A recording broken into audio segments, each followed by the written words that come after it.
મુસાફરી કરે છે, 2 કરોડ ઇલેક્ટ્રોન x થી y મુસાફરી કરે છે. પહેલી વાત કે ઇલેક્ટ્રોનની ઊંધી દિશામાં વિદ્યુત પ્રવાહ હોય, યસ ઓર નો? હા. આપણે શું જોઈએ છે?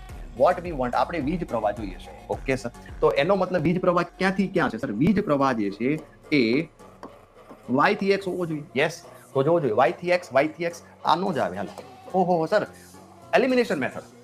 કઈ મેથડ છે? એલિમિનેશન. પહેલા બે તો એમ નામ નીકળી ગયા. હવે આ બે બાકી રહ્યા. ઓકે, તો કેલ્ક્યુલેશન તો કરવું પડે. ઓકે, 2 કરોડ એટલે કેટલા સર? 1 લાખ 10⁵ ઘાત, 10 લાખ 10⁶ ઘાત, અને કરોડ 10⁻7. ઓકે, 10⁻7 એટલે કરોડ. ઓકે, તો અહીંયા લખીએ ઇલેક્ટ્રોનની સંખ્યા કેટલી છે? 2 × 10⁻7. ઓકે, અને અહીંયા સમય કેટલો આપ્યો છે? x થી y સુધી મુસાફરી 2 માઇક્રોસેકન્ડમાં પૂરી કરે છે. 2 × 10⁻6 સેકન્ડની અંદર પૂરી કરે છે. તો વીજ પ્રવાહ મેળવો. તો વીજ પ્રવાહ એટલે I બરાબર શું થાય? Q/T. Q એટલે શું થાય? Ne/T. કેટલા ઇલેક્ટ્રોન આંટા મારે છે? તો કે 2 × 10⁻7. ઇલેક્ટ્રોનનો વિદ્યુત ભાર આવડે સાહેબ.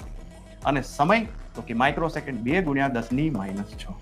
તો જો 2 કેન્સલ, 1.6 વાળો આન્સર આવવો જોઈએ. તો અડધું પડધું સોલ્વ કરીને પણ તમે આન્સર આપી શકો. ચલો કોમેન્ટમાં લખો.